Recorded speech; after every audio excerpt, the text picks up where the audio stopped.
Hey there, it's Mitzi. Welcome to my channel. Today I wanted to share a weekly reading update. I'm trying to do this each week to keep up with everything. And this week is all Jane Austen for Jane Austen July. Now I started the month, before I forget, I want to mention this real quick. I kicked off Jane Austen July with this little book, The Prayers of Jane Austen. If you haven't picked this up, I highly recommend it. It was a 5-star read. I know it's tiny, but it was wonderful. It was the perfect way to kick off Jane Austen July.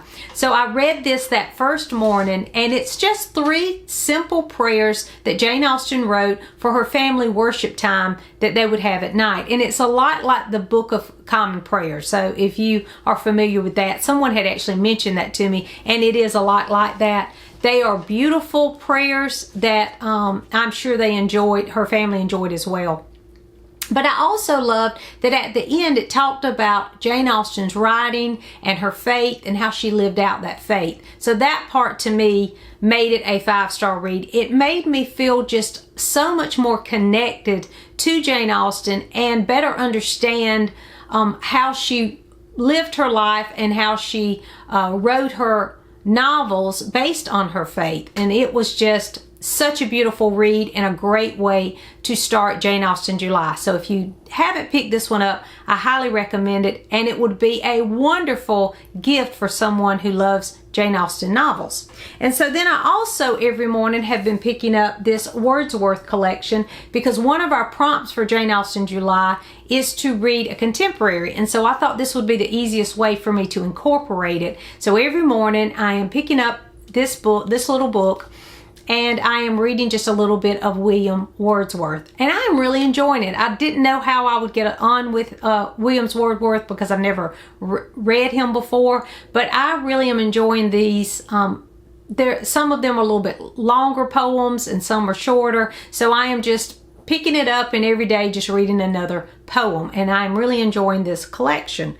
And then every morning I'm also reading from this selected letters of Jane Austen. Now this is a buddy read with Elli from My Cozy Chronicles, and if you haven't visited her channel, make sure that you do. She has a channel called My Cozy Chronicles, and it's a great channel for all things cozy. So if you enjoy Jane Austen and that type of book, you will love Elli's channel. But we're reading this each morning and then just talking about a few letters along. And I'm so glad I am buddy reading this with Elli, because when I first started it, I was like, what is going on? I don't even understand this. And then I had to stop and just, okay, read a letter and then go to the end notes. So that's what I've been doing. I'll read a letter, and then if you go to the back of the book, it explains some of the details that we might not be familiar with, like certain words that I might not be familiar with that was trendy at the time, or a certain type of clothing, or even the people that they're talking about, because she mentions, you know, she might be writing to her sister and she mentions a neighbor. Well, I don't know who that is. So I will just go to the back, and it has a list of some of the people that she is writing to and about in the back as well. So that helped a lot. But I have enjoyed these because they're all very similar to the letters that she's written in a lot of her novels.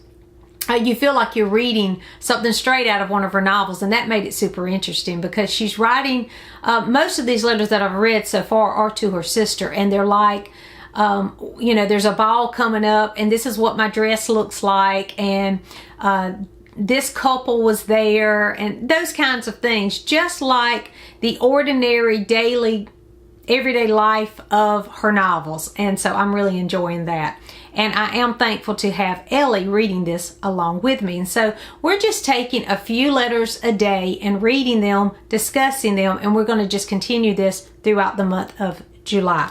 And then I have already finished, we are reading Pride and Prejudice as our group read, and I just went ahead and finished it because it's a reread for me anyway.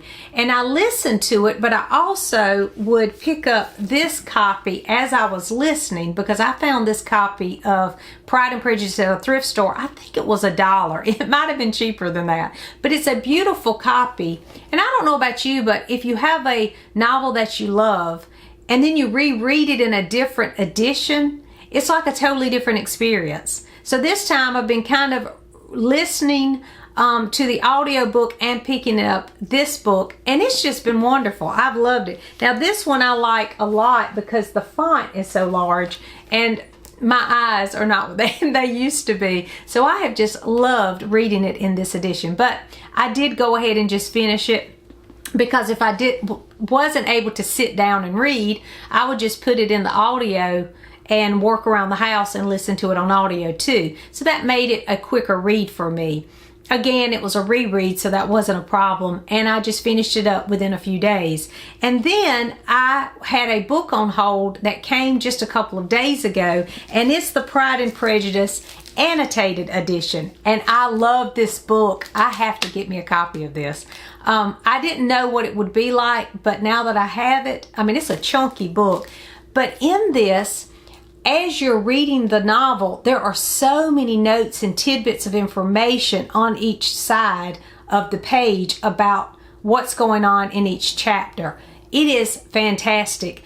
It will take me all month definitely to read through this, and I might not finish it. So that's why I'm saying, you know, since I did check this out from the library, I need to get my own copy because it is fantastic. So I'm excited to just read through this. I've already again finished Pride and Prejudice, but I'm just picking this up and then going back through reading some of the annotations on the side, and I am loving this, and I highly recommend this too.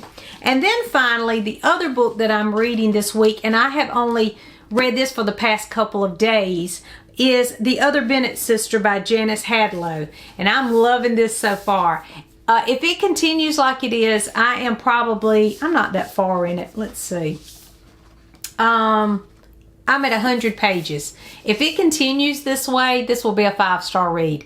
I don't know much about this Janice Hadlow, but she knows her stuff about Jane Austen, because it is really in the style of Jane Austen's writing, and I am super impressed. If you don't know anything about this story, this is a Pride and Prejudice sort of spin-off, and it's about Mary Bennett, the middle sister, and what happens in the midst of Pride and Prejudice. So as you're reading, events of Pride and Prejudice are happening simultaneously, but it's through the eyes of Mary and what's going on in her life. Because, you know, if you've read Pride and Prejudice, she is such a side character that she's not up front in the story at all. And so this gives her a voice for the Pride and Prejudice retelling. And I am loving this book. It is definitely a page turner, and it feels so much like a Jane Austen novel. So I'm really impressed with how she wrote this story. So those are the things that I've been reading this week. I'm really excited to continue The Other Bennett Sister.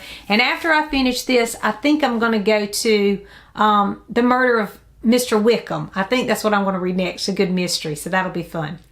I don't know how much reading I will get done since my husband has been on vacation this week, and he's still on vacation right now. But I'm going to try to at least finish this one, and I'll let you know that next week. So what have you been reading this week? Have you been participating in Jane Austen July? Let me know that in the comments. Thanks for watching, and I'll see you soon.